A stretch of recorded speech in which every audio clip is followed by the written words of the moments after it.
yang bisa dikontrol utamanya dalam jangka pendek terkait dengan mengatasi emisi yang dari PLTU ini apa saja Pak yang akan dilakukan oleh pemerintah? Ya, again, jadi kita emisi dari PLTU bukan hanya itu yang menjadi masalah, tapi emisi dari tadi kendaraan dan juga dari industri dan sebagainya. Jadi kalau kita lihat nih kalau bisa kita bagi dua lah ya, jangka panjang dan jangka pendek ya. Kalau jangka panjang, tentunya apa yang harus kita lakukan adalah bagaimana caranya kita bisa mengurangi terjadinya pembakaran tadi, dan bagaimana caranya kita bisa mengurangi emisi jika pembakaran itu harus terjadi. Ya, contohnya misalnya mengurangi pembakaran apa sih? Jumlah mobil, jumlah motor yang beredar di jalan, bisa nggak kita shift gitu ke kendaraan pribadi atau kendaraan public transport, ataupun kalau mereka misalnya harus bergerak ya, apakah dia bisa menggunakan electric vehicle, apakah dia bisa menggunakan BBM yang lebih tinggi kualitasnya, apakah cara berkendaranya misalnya bisa lebih baik supaya penggunaan BBM-nya lebih sedikit sehingga emisinya lebih sedikit. Hal-hal seperti itu yang bisa kita lakukan di jangka panjang. Kemudian juga untuk pembangkitan listrik, bagaimana caranya bisa kita turunkan misalnya capacity faktornya. Bagaimana caranya kita ganti itu dengan renewable. Bagaimana caranya emisinya itu bisa kita tingkatkan standarnya supaya misalnya dari cerobongnya itu polutannya nggak terlalu banyak. Tentunya itu ada konsekuensi dan biayanya, apa yang bisa pemerintah lakukan untuk memberikan insentif atau memberikan reward dan punishment. Termasuk beberapa waktu lalu Pak Luhut mengatakan akan dilakukan co-firing dan juga scrubber, itu seperti apa? Ya, jadi kalau contohnya scrubber itu adalah satu alat yang dipasang di cerobongnya ya, intinya untuk mengurangi emisi. Tentunya itu sesuatu yang baik, kita perlu lihat aja capex yang harus dilakukan oleh perusahaan-perusahaan itu atau termasuk PLTU itu seperti apa dan what can we do untuk support. Kalau co-firing itu intinya mencampur bahan bakarnya. Bisa jadi misalnya diganti dengan amonia misalnya. Amonia itu bisa lebih polusinya bisa lebih rendah.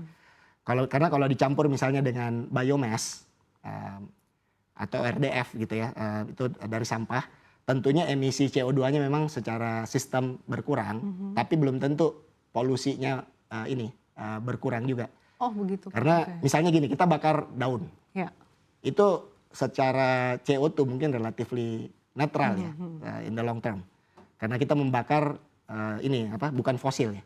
Tapi kan kalau bakar sampah tetap keluar asap, ya berasap tentu polutannya ada. Jadi itu yang harus kita perhatikan juga.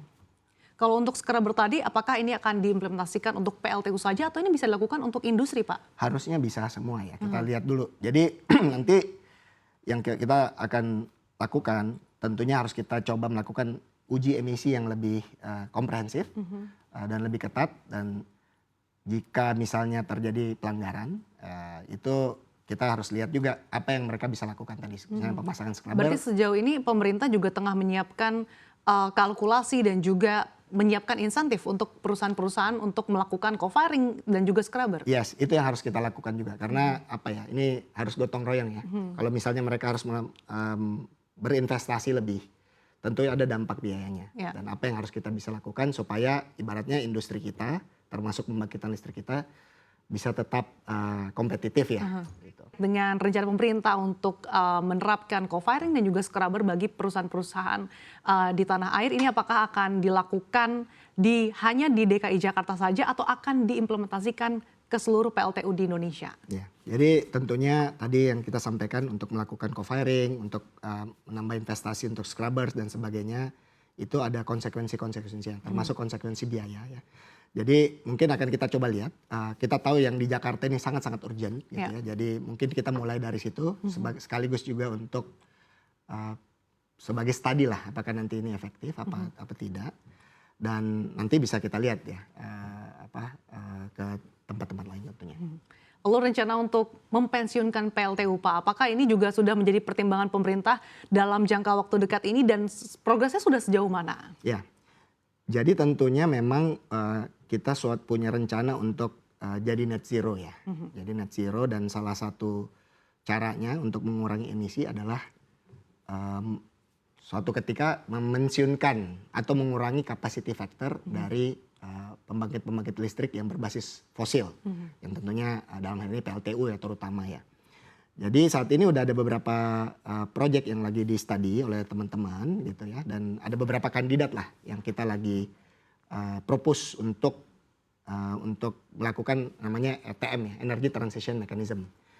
Kita dapat support dari beberapa lembaga juga, lembaga internasional, kemarin dari ADB, dari INA juga, kemudian dari pemerintah juga ikut bersama-sama melihat. Ini ada 1 atau 2 pilot project yang potensial bisa kita dorong ya di dalam waktu dekat. Tapi di satu sisi juga memang untuk melakukan ini tentu ada biayanya.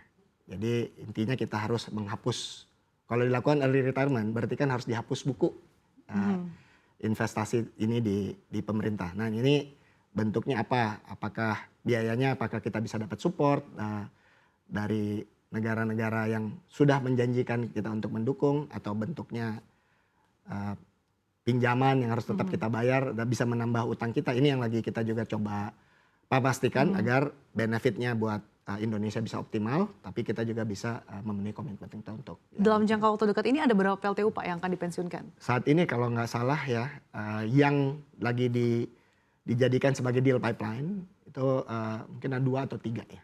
2 atau 3 ya Pak ya. Nah tadi di awal juga Anda sempat mention terkait major factor dari polusi di Jakarta ini kan sektor transportasi Pak. Salah satu mungkin solusi adalah dengan menggunakan BBM yang lebih ramah lingkungan. Tapi kalau dipikir-pikir sebenarnya ini kan bagi sebagian masyarakat ini harganya juga lebih mahal. Nah bagaimana agar BBM yang lebih ramah lingkungan ini bisa betul-betul digunakan oleh masyarakat?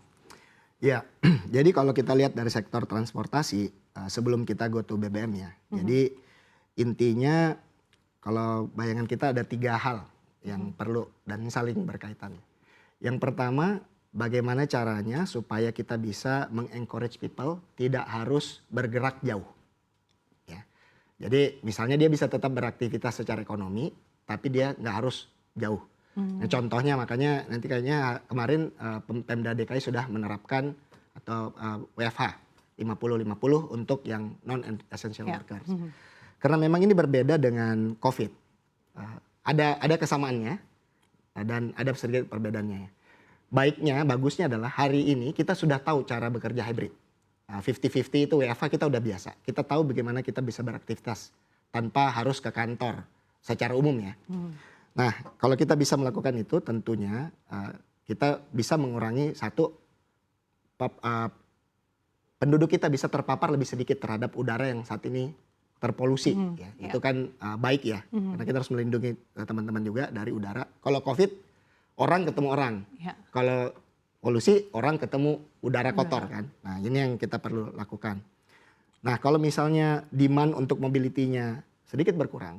Yang kedua, kita harus handle juga bagaimana caranya demand for vehicles-nya bisa berkurang. Ya, jadi misalnya kita dorong public transport. Apa yang bisa kita lakukan supaya pelayanannya, kenyamanannya, dan mungkin harganya bisa lebih terjangkau, lebih luas dan sebagainya. Sehingga orang lebih terdorong untuk pindah. Dan juga mungkin harus kita pikirkan bagaimana kita juga bikin discouragement untuk teman-teman bisa untuk menggunakan kendaraan pribadi.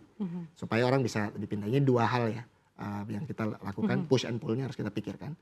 Dan yang ketiga, jika memang harus menggunakan kendaraan, sebisa mungkin mengurangi emisi dari kendaraan tersebut.